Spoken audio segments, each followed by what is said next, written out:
Olha, começamos uma edição especial do Jornal Metropolitano, Jornal Metropolitano Entrevista, e hoje a gente recebe aqui nos estúdios da TV Metropolitano o jornalista Dácio Nitrini.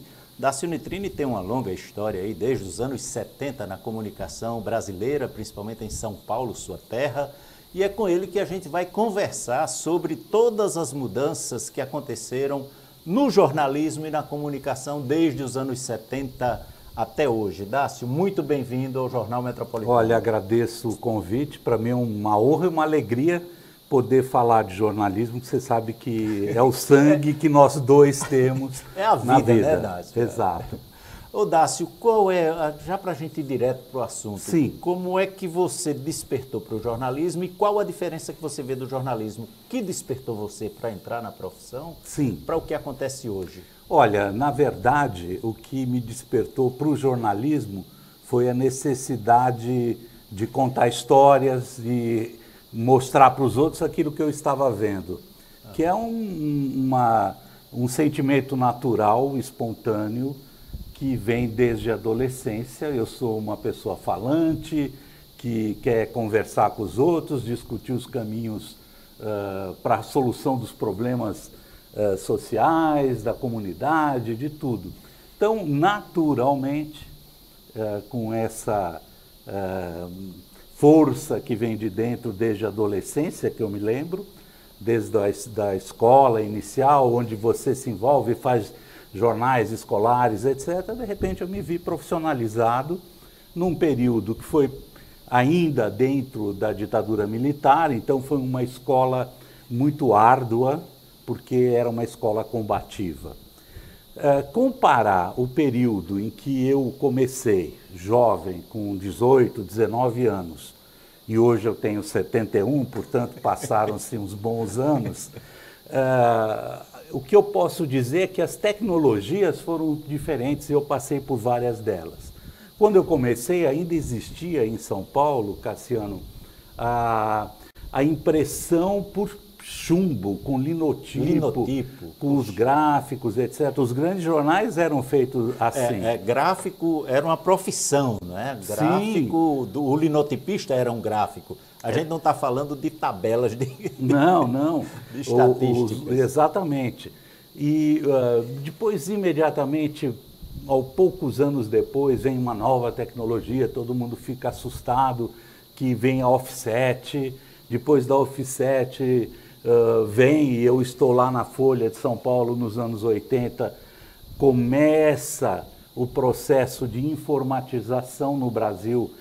Não existiam jornais informatizados. E fotografia colorida, policromia nos jornais, que era tudo preto e branco, né? Claro. Então, todas essas mudanças, eu participei, como estou participando agora, do processo da informatização, digitalização das plataformas em que o papel já está desaparecendo, o jornal de papel, né? Veja, aliás, recentemente, é importante, só para dar como exemplo, um dos jornais mais antigos do Brasil, mais bem conceituados, que é o jornal O Estado de São Paulo, teve uma inversão no seu processo de confecção e no seu organograma.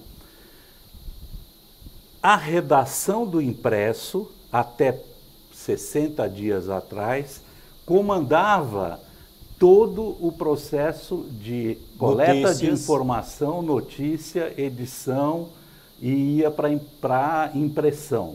E mantinha também o seu domínio sobre as áreas digitais, os portais, os blogs dos seus jornalistas. O que aconteceu? Hoje já está funcionando assim. O grupo que estava no digital passou a ser responsável por todo o conteúdo do jornal Estado de São Paulo. Inclusive do impresso, claro. Não, o impresso. Tudo. Na verdade, olha, o impresso, não só do Estado, mas também da Folha de São Paulo, dos outros, a tiragem, a vendagem é infinitamente menor do que a leitura que é feita nos portais digitais online. Puxa, é incrível essa mudança, né? É muito... Não se imaginava nunca isso, desde o tempo que você começou das fitas cassete de televisão, que eram imensas. Sim, porque depois eu fui fazer... eu acabei até trabalhando, acabei não, por natureza do trabalho, eu acabei fazendo impresso, rádio, televisão, estou em mídia digital atualmente e também escrevendo livro. E também escrevendo livro, mas sobre o livro a gente fala daqui a pouquinho. Sim. Ô, Dácio, hoje você acredita que o processo, digamos assim, onde todo mundo pode ter o seu jornal? Sim. Porque antes você tinha que estar dentro de uma estrutura, de uma empresa para fazer um jornal. Mas de repente a chegada da internet, as mudanças que foram acontecendo, as pessoas podem ter, através dos seus blogs, um jornal. Sim. Então a coisa está individualizada. Por enquanto, aparentemente, é um conjunto complexo, mas já está tomando forma e se organizando um sistema que pode ser dividido em jornalismo profissional e o jornalismo digital, onde as pessoas têm os seus jornais individuais. Mas o jornal corporativo das empresas, etc., que muita gente, inclusive eu, imaginou que desapareceria, tem se fortalecido nos últimos tempos, inclusive no exterior. A gente pode ver uma coisa aí, por exemplo, para ficar ainda no Brasil, a Folha de São Paulo tem, com a agência Folhas e com o digital, um portal imenso. Exato. Né?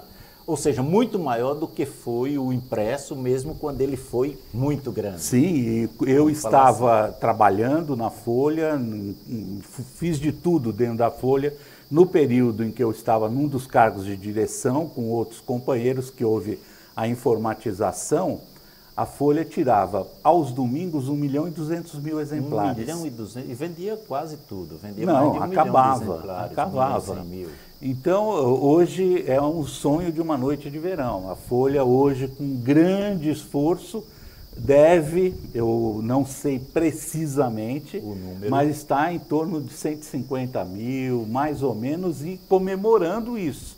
Com certeza, mas o que eu digo é mais ou menos o seguinte, da mesma forma que a gente tem a estrutura da Agência Estado, Agência UOL, UOL, Agência Folha. Agência Folha, aí a gente tem em Alexandria, só para citar um exemplo, tem Barriguda News, um portal de notícias de Alexandria, que dá as notícias de Alexandria, dá notícias do Brasil e do mundo. Sim, ou seja, sim. É uma coisa que a gente não sabe ainda o que vai acontecer com essa pulverização, digamos assim, de produção de notícias ou de reprodução das notícias. Na verdade, o que aconteceu no campo da chamada comunicação corporativa, as coisas se organizaram em plataformas digitais. Então, vamos imaginar, pegar um exemplo, digamos, mais conhecido nacionalmente. Você tem o jornal O Globo, que eu diria é o cérebro editorial de um grupo que tem uma televisão, tem várias emissoras de rádio, tem TV por assinatura, tem canal de streaming de entretenimento, etc. Antes havia uma divisão muito evidente entre cada um desses produtos. Hoje, tudo isso é uma coisa só. Essa é que é incrível, a grande transformação. Então, é um conglomerado de comunicação muito forte. Não, sem dúvida. Sem dúvida. Mas aí eu estou falando da imprensa corporativa, da comunicação corporativa. Não veio o digital para matar o impresso, veio somar para acrescentar. Sim, e eu acho que o que está acontecendo é que o conglomerado, os portais, as plataformas digitais estão absorvendo os pequenos, digamos assim, entre aspas, porque às vezes tem 2 milhões de seguidores. O de views. O de views ou mais até, porque eles estão trazendo para dentro das suas plataformas esses influencers, ou pensadores, perfeito. ou políticos que estão fazendo análise, ou analistas políticos independentes estão sendo incorporados a plataformas, a essas estruturas, inclusive regionais. Né? O que é excelente. Isso é bom, então. É ótimo. De uma maneira geral, abriu mais o mercado, abriu mais a produção de informação. Sim, o grande problema é que começou a circular e virou uma epidemia uma série de informações ou erradas, porque quem as distribuía não estava aparelhado para saber se aquilo era fato real ou fake news, né? assim, Ou intencionalmente mentirosas para manipulações de todos os tipos, ou para aplicar um golpe e ganhar um dinheiro, ou para eleger alguém, enfim. Esse é o ponto nevrálgico e hoje é o ponto mais importante. É mais discutido no mundo inteiro, né? E hoje no Brasil, ainda com essa questão do projeto de lei, que está discutindo como fazer algum controle. A palavra controle é ruim, porque controle lembra censura. Até para entender melhor o processo, para saber como é que esse processo pode ser analisado. E né? como responsabilizar tanto as grandes mídias, os grandes conglomerados internacionais, que nem tem sede às vezes no Brasil, e o próprio autor da mensagem errada, intencionalmente ou não, como responsabilizar essas pessoas? Como evitar que essas mensagens sigam? No mundo corporativo profissional, já existe uma série de regramentos e treinamentos do jornalista profissional para impedir erros, e acontecem erros. Aconteciam antes, quando era só o impresso, imagina agora que a coisa está aberta, né? E a questão é que antes era mais fácil você localizar e responsabilizar. E hoje é diferente, né? Existia a lei de imprensa. E os códigos, a lei de imprensa e o código de ética das empresas. Das empresas e dos grupos, o código de ética dos jornalistas, dos o código de advogados, ética dos publicitários com código de autorregulagem, né? Autorregulamentação. Então, hoje, por enquanto, no mundo inteiro, o mundo inteiro é errado, porque nos países totalitários, como China, Coreia do Norte, e mesmo outros, vamos imaginar que a Rússia se encaixe nesse padrão também, eles fazem um controle de censura sobre a internet em geral. E o que nós temos que fazer é achar uma maneira, e parece que existem esses caminhos já adotados, principalmente na Europa, na Alemanha, na Inglaterra, na França, de organizar esse caos maravilhoso que é poder circular informação. Diminuir o erro. Diminuir e punir aqueles que fazem o erro planejado. Para prejudicar alguém. Mas eu estou com um negócio aqui em mãos. Casper Libero, um livro, jornalista que fez escola da editora Terceiro Nome, Dácio Nitrini. Conversar um pouquinho sobre o seu livro? Vamos, porque tem tudo a ver com o que a gente está falando. Tem tudo a ver com o que a gente está falando. Que maravilha, mas só daqui a pouquinho. Vamos tomar uma aguinha, a gente volta já, depois de um breve e rápido intervalo comercial, para continuar ouvindo, que é um bate-papo muito bom, mas com certeza muito mais a busca de informações com Dácio Nitrini. Voltamos já.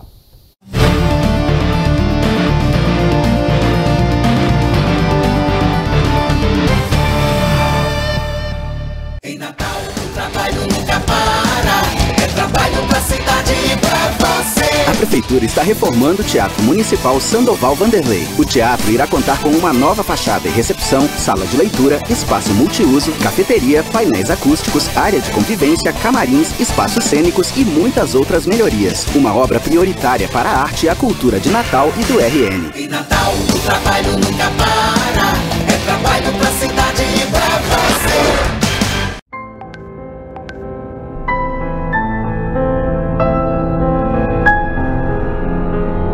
Ele começa questionando você.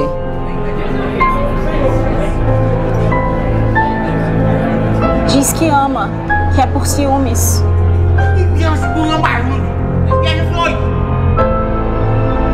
Mas depois grita e ameaça.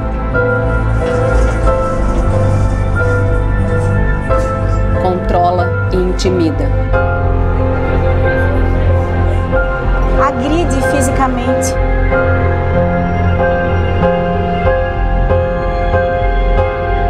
Até chegar ao fim. Antes de acontecer, o feminicídio dá sinais. Fique atenta, antes que seja tarde. E não tenha medo de pedir ajuda. Ligue 180. O feminicídio tem que acabar, com a campanha da Assembleia Legislativa do RN. O governo do estado é ágil e transparente na aplicação dos 100 milhões enviados para a emergência de segurança pública. 75 milhões são executados pelo governo do estado, 25 milhões pelo Ministério da Justiça, no envio de veículos e Força Nacional. 119 viaturas estão sendo adquiridas, outras 300 sendo alugadas, além de centenas de armas, munições e equipamentos. São 49 milhões para forças de segurança e 26 milhões para o sistema penal. Governo do Rio Grande do Norte. O governo do RN avança com a grande reforma estrutural do Hospital Regional de Açu. Recuperou, ampliou e equipou o centro cirúrgico e mais laboratório, montou moderno equipamento de raio-x, abriu mais 65 leitos e instalou novas salas de parto para o conforto das mulheres. E a equipe é maravilhosa. É o Rio Grande do Norte na direção certa. A Prefeitura de Parnamirim segue o trabalho de apoio às forças de segurança no combate aos ataques criminosos dos últimos dias. A Guarda Municipal trabalha integrada com a Central de Monitoramento 24 horas por dia, com 300 câmeras por toda a cidade. As operações preventivas continuam com o trabalho coordenado das equipes de segurança para estabelecer a ordem no município. Para denúncias, basta discar 190 e a central irá identificar de imediato o local e a viatura mais próxima. O trabalho não para. Prefeitura de Parnamirim.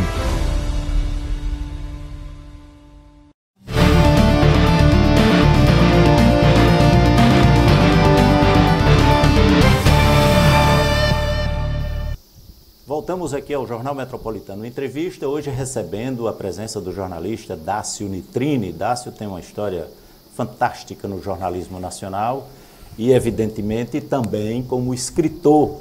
E ele foi na veia, porque ele foi escrever um livro sobre Casper Líbero, o jornalista que fez escola. Ô Dácio, a gente estava falando no bloco anterior, quando eu peguei o livro aqui para dar uma olhada, e disse, Dácio, vamos falar do livro, e você disse, tem muito a ver com o que a gente está falando agora aqui, Cassino. Como é que é essa história? Como é que é Casper Líbero com isso que está acontecendo hoje no país? Olha, o Casper Líbero, ele é muito conhecido dentro de uma região que é o São Paulo e Rio de Janeiro. Ele é menos conhecido popularmente, digamos assim, no restante do país, a não ser nas escolas de jornalismo. Quem era esse cara? Ele era um jornalista com um grande poder de criação e de empreendedorismo. Ele compra um jornal falido que se chamava A Gazeta, nos anos 20, em São Paulo, onde já existiam jornais importantes, como o Correio Paulistano, o Estado de São Paulo, e o Diário Popular, também iniciante, e ele compra um jornal falido e transforma esse jornal num jornal importantíssimo. Ele teve uma atuação política também, naquela época todos os jornais tinham muito clara as suas posições partidárias e ele sempre atuou de uma certa maneira defendendo o Partido Republicano, que era o Partido dos Cafeicultores, foi criando eventos esportivos. Ele é o criador de uma corrida muito importante chamada Corrida de São Silvestre, essa que acontece no primeiro dia do ano. Ele cria um suplemento chamado a Gazeta Esportiva, que foi muito importante na cobertura dos esportes.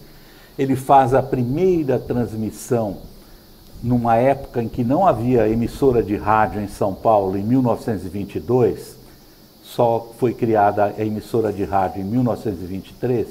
Em 1922, na comemoração do centenário da independência, Cassiano, ele decide utilizar um sistema para transmitir ao vivo para São Paulo a final da Copa da Independência, que era entre o Brasil e o Uruguai.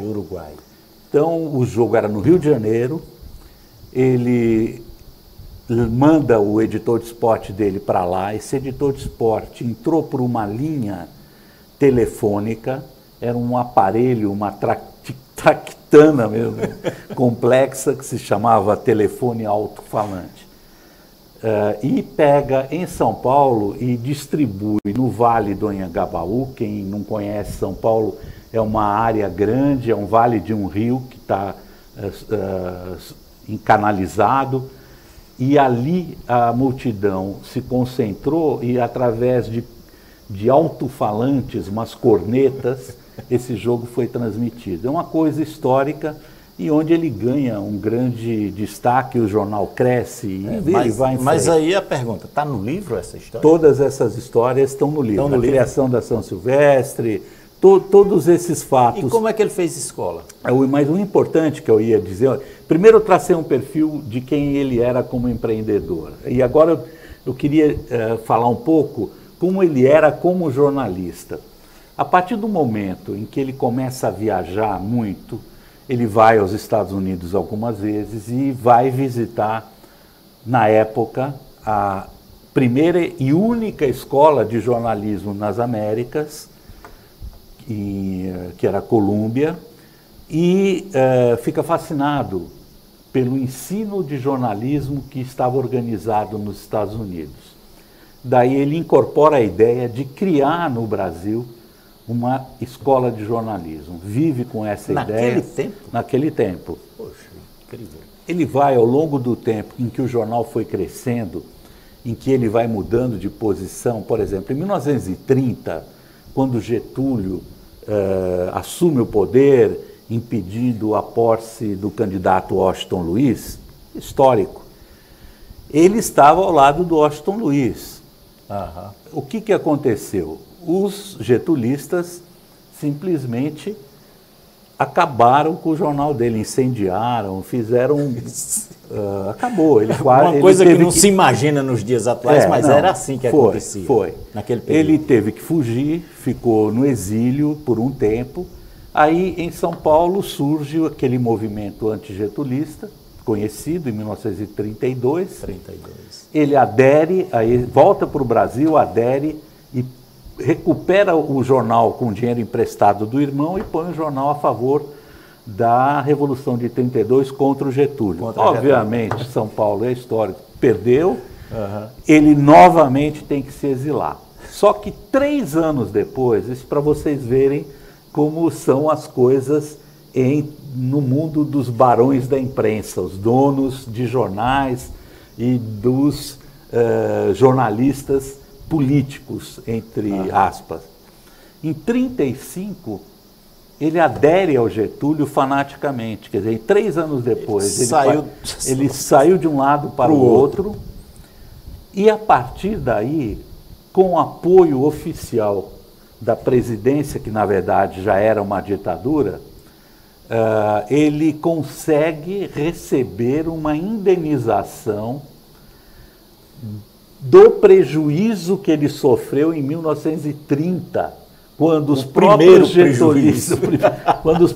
getulistas destruíram a sede do jornal dele. Ele pega uma bolada de dinheiro para a época e a partir daí ele cresce, o jornal cresce, todos os projetos, mas ele se transforma num porta-voz oficial do getulismo, da ditadura do Vargas em São Paulo. Ele acabou sendo um braço direito dos contatos entre os capitães de indústria de São Paulo. São Paulo já estava naquele processo de crescimento de indústria rápida, né?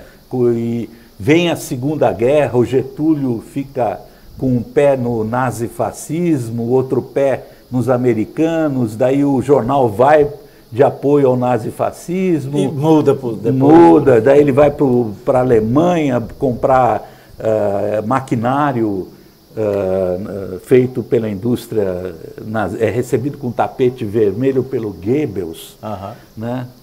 Mas volta e o Brasil adere à guerra, entra na guerra, apoiando os Estados Unidos depois do encontro famoso que foi feito aqui em Natal. Exatamente, né? Getúlio com o Franklin, o Roosevelt.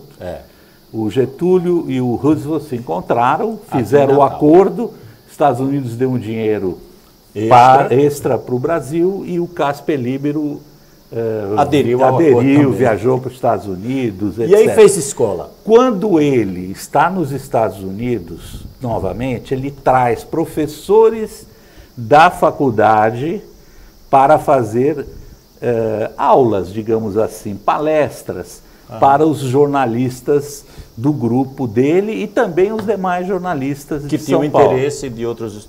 Bom, ele estava no auge... Naquilo que eles abriam para entrar em terceiros. Isso. Ele estava no auge da vida profissional dele e de sua própria fortuna, quando, num voo entre São Paulo e Rio de Janeiro, na ponte aérea da VASP, já existia, em 1943, esse avião, ao chegar no Rio de Janeiro, enfrenta uma tempestade, cai e ele morre nesse acidente, junto com várias outras pessoas. E surge, a partir da morte dele, que foi muito sentida em São Paulo, ele era uma personagem da cidade, da política local e do empresariado local. Quando a família se reúne, a família dele, na verdade, eram 2 irmãos, homens, ele não tinha filhos, os irmãos também não tinham filhos, ele tinha uma companheira, uma francesa, Marguerite. Quando abriram o testamento dele, estava muito explícito o seguinte, que os irmãos estavam bem de vida, não precisavam de dinheiro. Para Marguerite, ele deixava a mansão que ele tinha, nos Jardins, que é um bairro importante em São Paulo, com a coleção de obras de arte e o Cadillac, ele adorava carros importados, e o restante de todo o dinheiro, que era uma fortuna, ele deixa para que fosse criada uma fundação com o objetivo fundamental e principal de criar uma escola de jornalismo. Com esse dinheiro, então, foi criada a primeira escola, começou a funcionar 2 anos depois, que é a Faculdade Casper Libero. Esse livro não tem nada a ver com a Fundação Casper Libero, não tem nada a ver com a Faculdade Casper Libero. É um livro independente, feito por mim, tanto que todos os... Com resgate da história. Com resgate da história, o mais independente possível, com as coisas boas e as coisas, digamos, polêmicas ou nitidamente erradas, porque ele foi acusado de corrupção, de caixa 2 em campanhas, com provas e tudo, está tudo no livro, e obviamente isso dificilmente a Fundação Casper Libero e a faculdade escreveriam um livro contando a vida dele completa. Completa, é verdade. Ô Dácio, como é que as pessoas fazem para adquirir esse livro? Porque ele já está aí há um tempinho, né? Ele foi lançado no final de 2019 e aí 3 meses depois começou, infelizmente, essa epidemia no Brasil e as coisas ficaram muito abafadas. É verdade. Posteriormente, ele renasce o livro e teve um bom caminho. Ele pode, desde aquela época, ser encontrado pela internet nas grandes livrarias. Você pode comprar tanto o exemplar em papel, um livro tradicional, um livro impresso, ou em arquivo digital para ler no Kindle ou em qualquer outro lugar que você queira. Na Amazon tem, no Kindle tem, é muito fácil localizar. Então, Dácio Nitrini, Casper Libero, jornalista que fez escola, você pode acessar aí na internet e em vários links, comprar esse livro. É um belíssimo documento, não só para os paulistas, mas qualquer jornalista, qualquer pessoa que tem interesse na história da comunicação no Brasil, não pode deixar de ler Casper Líbero, jornalista que fez escola. Dácio, vamos agora finalmente da entrevista. Que recado você tem para quem está, como você esteve nos anos 70, pensando em optar pela comunicação, pelo jornalismo? Quem está pensando em entrar para essa profissão, que recado você teria para esse jovem? Bom, primeiro calma, porque o mundo está num processo de transformação profunda e rápida. Então, eu sei da ansiedade da juventude, pode não parecer, mas eu fui jovem. Então, primeira coisa, calma. Segunda coisa, tem que ler muito. E ler, quando eu falo, é num sentido amplo. É preciso ler boa literatura para que você desenvolva seu vocabulário, suas habilidades de redator, mas também ler os livros ligados às questões contemporâneas, aos debates contemporâneos que são travados atualmente. Segundo, ou terceiro, ética. E a ética vale para qualquer profissão. Você tem que seguir caminhos que não prejudiquem, digamos assim, os demais seres humanos, a natureza, e tudo o que envolve a vida em sociedade.